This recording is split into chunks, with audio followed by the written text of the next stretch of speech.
Movie की शुरुआत में हमें ऑस्ट्रेलिया की एक पार्टी दिखाई जाती है। यहाँ पर बैठे एक प्रोफेसर को स्पीच देने के लिए मंच पर बुलाया जाता है। ये प्रोफेसर खरगोश और भालू पर एक कविता सुनाता है। तब ये कविता पास में बैठे लोगों को बहुत ही अजीब और अश्लील लगती है। जिसने इस प्रोफेसर को बुलाया था वो लेडी कहती है कि आप अपने सीट पर वापस चले जाए, क्योंकि वो भी उतना ही हैरान थी जितना कि बाकी सब। अब जब ये लेडी प्रोफेसर को रोकती है तो वो उसकी अंगुली काट देता है, जिससे वो लेडी दर्द से चीखने लगती है और ये देखकर वहाँ पर बैठे सभी लोग भी चले जाते हैं। प्रोफेसर उस लेडी के फिंगर को टिश्यू में लपेटने लगता है। तभी एक पुलिस ऑफिसर उसे सरेंडर करने को कहता है। प्रोफेसर उसकी बात नहीं सुनता है और मोबाइल से बात करने की कोशिश करता है, इसलिए वो पुलिसमैन उसे शूट कर देता है, मगर मरते हुए भी वो पास में पड़े मोबाइल को उठाने की कोशिश करता है। अगले सीन में हमें एक सेल्समैन को दिखाया जाता है जिसका नाम एलियट होता है। एलियट ऑफिस जाता है जहाँ उसे उसके बॉस ने नौकरी से निकाल दिया है। बॉस उसे कहता है कि कस्टमर तुम्हारे काम से संतुष्ट नहीं है, इसलिए हम तुम्हें काम पर नहीं रखना चाहते। एलियट के सर पर उसके भाई के इलाज की जिम्मेदारी थी, जो कि एक साइकोपाथ है। एलियट उसके इलाज के लिए काफी पैसा खर्च कर रहा है। अब एलियट की जॉब चली गई है, इसलिए वो बहुत ज्यादा परेशान हो जाता है, क्योंकि अब वो अपने भाई का इलाज कैसे करवाएगा। इसके बाद वह अपने डैड के पास मदद के लिए जाता है, मगर उसके डैड ने कभी भी उनकी जिम्मेदारी नहीं ली थी। इस बार वो कहता है कि उन्होंने अपनी रिटायरमेंट के फंड को कहीं पर खो दिया है, इसलिए वो उसकी कोई हेल्प नहीं कर सकता। एलियट की एक वाइफ भी होती है जिससे वो बहुत ज्यादा प्यार करता है। इतनी सारी परेशानी से जूझ रहे एलियट को अगले सीन में हम एक कार में देखते हैं, जिसमें एक मक्खी उसको काफी परेशान कर रही थी। फिर तभी उसे एक कॉल रिसीव होता है और वो आदमी एलियट को कहता है कि तुम परेशान मत हो, तुम्हारे लिए हमारे पास एक गेम है और अगर तुम इस गेम में पार्टिसिपेट करो तो तुम बहुत जल्द अमीर बन सकते हो। बस उसके लिए तुम्हें कुछ टास्क कंप्लीट करना है। ये बात सुनकर एलियट को यह आदमी कोई स्कैमर जैसा लगता है। उसी वक्त वह आदमी एलियट को उसकी पुरानी बातें बताने लगता है, जैसे उसके भाई का इलाज, उसकी जॉब से निकलना और यहाँ तक कि वह उसकी मॉम के एक्सीडेंट के बारे में भी बताता है। फिर वो आदमी एलियट को उस मक्खी के बारे में बताता है जो उसे परेशान कर रही थी और अभी भी वो कार में है। एलियट गाड़ी रोककर इधर उधर देखने लगता है, पर उसे कोई नहीं दिखता। अब वो आदमी एलियट से कहता है कि जो मक्खी तुम्हें तंग कर रही है, अगर तुम उसे मार दो तो तुम्हारे अकाउंट में $1000 ट्रांसफर हो जाएंगे। एलियट जल्दी से उस मक्खी को मार देता है, क्योंकि ये काम बहुत आसान था। और तभी उसके मोबाइल में नोटिफिकेशन आता है कि उसके अकाउंट में $1000 ट्रांसफर कर दिए गए हैं। एलियट, जो कि इससे बहुत ज्यादा हैरान था, वो अपने अपार्टमेंट पर जाता है और कंप्यूटर पर अपने अकाउंट को चेक करता है। उसमें भी $1000 बैलेंस क्रेडिट बताता है। अगले टास्क में एलियट को उस मक्खी को खाने को कहा जाता है, जिसके लिए उसे और पैसे मिलेंगे। एलियट को पैसे की बहुत ज्यादा जरूरत होती है, इसलिए वो तुरंत उस मक्खी को खा लेता है। उसके बाद उसके अकाउंट में $3600 आ जाते हैं। एलियट को ये बात नहीं समझ में आ रही थी कि उस आदमी को कैसे पता चल रहा है कि एलियट के आसपास क्या हो रहा है। एलियट उस आदमी से पूछता है कि क्या आप मुझे अभी भी देख सकते हो, तो वो आदमी कहता है कि हाँ, वह उसे देख सकता है। उसके बाद वो आदमी गेम के रूल समझाने लगता है। वो कहता है कि इस गेम में टोटल 13 टास्क है, जिसमें से तुमने 2 कंप्लीट कर लिया है।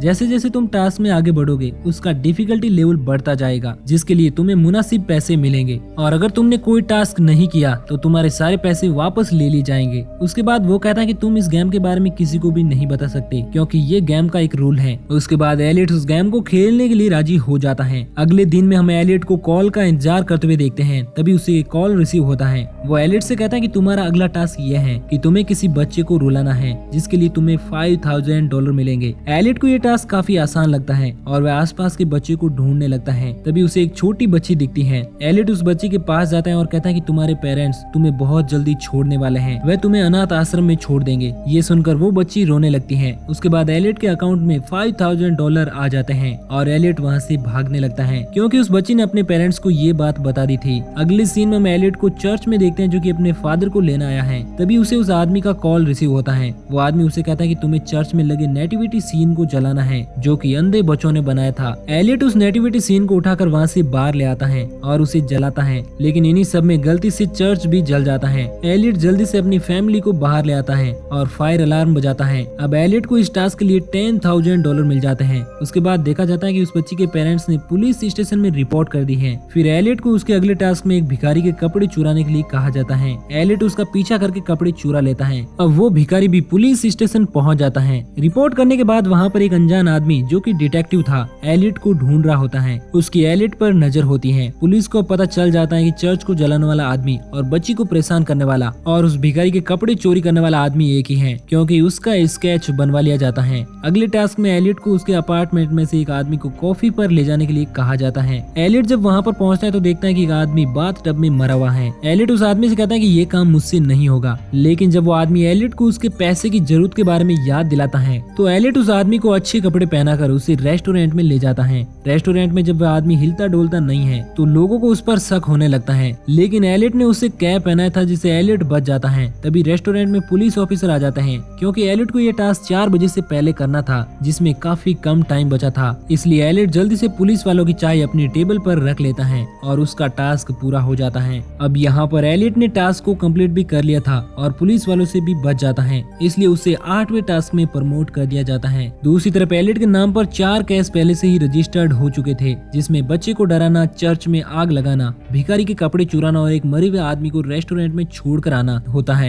एलियट अपने 8वें टास्क में एक अनजान घर के अंदर जाता है जहाँ पर उसका एक क्लासमेट जॉनी मिलता है जो उसे बचपन में बुली किया करता था। यहाँ पर एलियट को ये टास्क मिलता है कि उसे जॉनी का एक हाथ काटना है। एलियट ये नहीं करना चाहता, पर वो आदमी उसे कहता है कि जॉनी अपनी मर्जी से ये सब कर रहा है। तभी एलियट को समझ में आ जाता है कि जॉनी भी इस खेल का एक हिस्सा है। एलियट यहाँ पर जॉनी का हाथ नहीं काट पाता, लेकिन जॉनी एलियट पर चिल्लाने लगता है और उसे बचपन की बातें याद दिलाता है कि कैसे उसने और उसके भाई ने एलियट को परेशान किया था। ये सुनकर एलियट काफी गुस्सा हो जाता है और तुरंत ही जॉनी का एक हाथ काट देता है। उसके बाद एलियट को $1,00,000 मिल जाते हैं। अब एलियट जॉनी को हॉस्पिटल ले जाता है जहाँ पर जॉनी का छोटा भाई भी होता है। क्योंकि एलियट को अभी भी गुस्सा होता है तो वह जॉनी के छोटे भाई को बहुत जोर से मारता है, जिससे वो भी जमीन पर गिर जाता है और ये होते ही एलियट के अकाउंट में $2.5 लाख आ जाते हैं और एलियट को यह पता चलता है कि ये उसका 9वां टास्क था। ये सब करने के बाद एलियट काफी ज्यादा फ्री और कॉन्फिडेंट फील करता है। उसके बाद एलियट पार्टी में जाता है जो उसकी वाइफ के मॉम डैड ने रखी थी। एलियट को यहाँ पर 10वां टास्क मिलता है कि उसे एक कम्युनिस्ट गाना गाते हुए पार्टी की 75% से ज्यादा सेरेमिक आइटम को तोड़ देना है, जैसे कि कप, प्लेट और डेकोरेशन की चीजें। एलियट पार्टी में बैठकर ये सोच ही रहा होता है कि ये टास्क कैसे कंप्लीट करे। तभी वहाँ पर पुलिस एलियट के भाई माइकल को गिरफ्तार करने के लिए आ जाती है, क्योंकि माइकल पर आरोप होता है कि उसने एक लड़की के सामने अपनी सारे कपड़े उतारकर उसे शर्मिंदा किया है। एलियट माइकल को पार्टी से भगा देता है और पुलिस का ध्यान अपनी तरफ खींचने के लिए कम्युनिस्ट सॉन्ग गाते हुए पार्टी की सारी चीजें तोड़ने लगता है। अब इसी बहाने एलियट का काम भी हो जाता है और वो अपनी वाइफ की नजर में गलत भी नहीं बनता, क्योंकि वो ये सब अपने भाई को पुलिस से बचाने के लिए कर रहा है। उसके बाद उसे तुरंत ही $5,00,000 का मैसेज आता है और उसे अपना 11वां टास्क मिलता है कि वो अपने आप को पुलिस को सरेंडर कर दे। एलियट को ये समझ में नहीं आता कि उन्होंने ऐसा क्यों कहा, लेकिन टास्क को करना उसकी मजबूरी होती है, इसलिए वो सरेंडर करने पुलिस स्टेशन पहुंच जाता है। वहाँ उसे काफी पूछताछ की जाती है। पुलिसमैन उससे पूछता है कि तुम पार्टी में कम्युनिस्ट सॉन्ग क्यों गा रहे थे, क्या तुम सरकार से नाराज हो? और वो एलियट को कई सारी तस्वीरें दिखाता है और पूछता है कि क्या तुमने ये सब किया है। एलियट काफी ज्यादा कंफ्यूज हो जाता है और कहता है कि इनमें से कई सारी चीजें तो मैंने देखी भी नहीं, और वो एक वकील की मांग करता है। कुछ देर बाद एलियट खिड़की तोड़कर पुलिस स्टेशन से भाग जाता है। बाहर जाने के बाद रात को सुनसान सड़क पर उसे एक बूढ़ी औरत मिलती है। एलियट को शक होता है कि हो न हो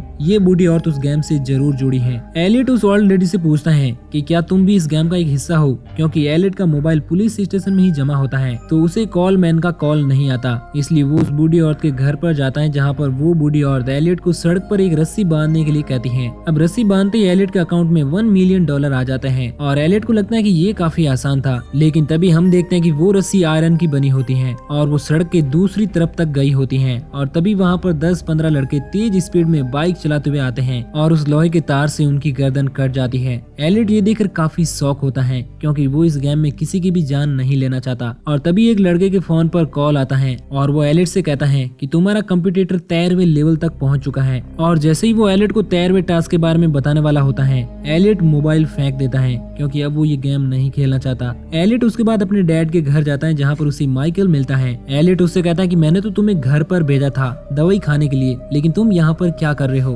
अब यहाँ पर हमें कहानी का ट्विस्ट पता चलता है कि एलियट का कंपटीटर कोई और नहीं बल्कि उसका भाई माइकल ही होता है। और माइकल ने लड़की के सामने जो कपड़े उतारे थे वह इस गेम का एक हिस्सा था और इसलिए पार्टी में पुलिस आई हुई थी। खैर यहाँ पर माइकल एलियट को बताता है कि उसे 13वें टास्क में उसे अपनी फैमिली मेंबर में से किसी एक को मारना है और माइकल यहाँ पर अपने डैड को मारना चाहता था, क्योंकि उसके डैड ने बचपन में उसे बहुत ज्यादा मारा था। माइकल ने इस गेम को खेलना इसलिए चुना क्योंकि माइकल के दवाई का खर्चा हर महीने लगभग $1200 था और वो अपने भाई की मदद करना चाहता था। देखा जाए तो यहाँ पर दोनों ही अपनी जगह पर सही होते हैं, क्योंकि वो दोनों फाइनेंशियल प्रॉब्लम से जूझ रहे होते हैं। दोनों एक दूसरे से बहस कर ही रहे होते हैं कि उनके डैड कहते हैं कि जब मैं तुम्हारी जगह पर था तो मैंने 13वें टास्क को करने में इतना नहीं सोचा। इसका मतलब यह है कि उसके डैड भी इस गेम को खेल चुके हैं और उन्होंने 13 टास्क पूरे कर लिए थे। ये सुनकर दोनों भाई हैरान हो जाते हैं और उन्हें ये पता चलता है कि उनके डैड ने टास्क को कंप्लीट करने के लिए उनकी मॉम को मार दिया था। इसका मतलब उसकी मॉम का एक्सीडेंट नहीं बल्कि प्लान किया हुआ एक मर्डर था। तभी डैड उन्हें कहते हैं कि वो गेम जीत कर भी अपना सब कुछ हार गया था, इसलिए अब वो उन लोगों को गेम नहीं जीतने देगा। इसलिए वो अपना गला काट लेते हैं। अब एलियट और माइकल एक दूसरे को देखते हैं और शक करते हैं कि गेम जीतने के लिए कहीं वो एक दूसरे पर अटैक न कर दे, और ऐसा होता भी है। माइकल दवाई खाने के बहाने एलियट पर अटैक करने लगता है, लेकिन उससे पहले ही एलियट माइकल पर गोली चला देता है। फिर हम देखते हैं कि एलियट के मोबाइल पर $5.7 मिलियन का विनिंग मैसेज आता है और एलियट वहां से चला जाता है। उसके बाद हम ये देखते हैं कि वहीं डिटेक्टिव एलियट के घर पर आता है, जो कि एलियट को पिछले कई दिनों से ढूंढ रहा होता है। डिटेक्टिव घर में सारे सबूत को मिटाने लगता है, क्योंकि गेम के विनर को सारे केस से बरी करना होता है, ताकि बाकी की जिंदगी वो विनर पैसे के साथ आराम से जी सके। लेकिन 13वें टास्क को जो कंप्लीट करता है वो कभी सुकून से नहीं रह पाता, क्योंकि उस टास्क में वो अपने फैमिली मेंबर में से किसी एक को मारता है, जैसा कि इसके माइकल और उसके डैड के केस में हुआ था। अब एलियट दोबारा घर आ जाता है और डिटेक्टिव पर बंदूक तान देता है। डिटेक्टिव बताता है कि वह कोई मेन सोर्स नहीं है, वह सिर्फ उनके लिए काम करता है, और अगर एलियट उसको मार देता है तो वह अपने जीते हुए सारे पैसे हार जाएगा, और तभी एलियट उसको मार देता है। उसके बाद हम देखते हैं कि एलियट के अकाउंट में से सारे पैसे चले जाते हैं। ये करके एलियट के सारे पैसे तो चले जाते हैं, लेकिन उसे थोड़ी शांति मिलती है। फिर एंड में हम देखते हैं कि एलियट को उसकी वाइफ का कॉल आता है, और वो उसे बताती कि उसे एक कॉल आया था जिसमें उसे बड़े अजीबोगरीब टास्क करने के लिए कहा गया, जिसके लिए उसको पैसे मिलने वाले थे, लेकिन उसने ये टास्क करने से मना कर दिया। ये सुनकर एलियट काफी रिलैक्स फील करता है, और ये कहानी यहीं पर एंड हो जाती है। तो दोस्तों, आपको ये स्टोरी कैसी लगी हमें कमेंट करके जरूर बताएं। अगर आप हमारे चैनल को पहली बार देख रहे हैं तो इसे सब्सक्राइब करके नोटिफिकेशन बेल को ऑन कर लीजिए, ताकि आपको इसी तरह की रोमांचक कहानियों का डेली डोज मिलता रहे।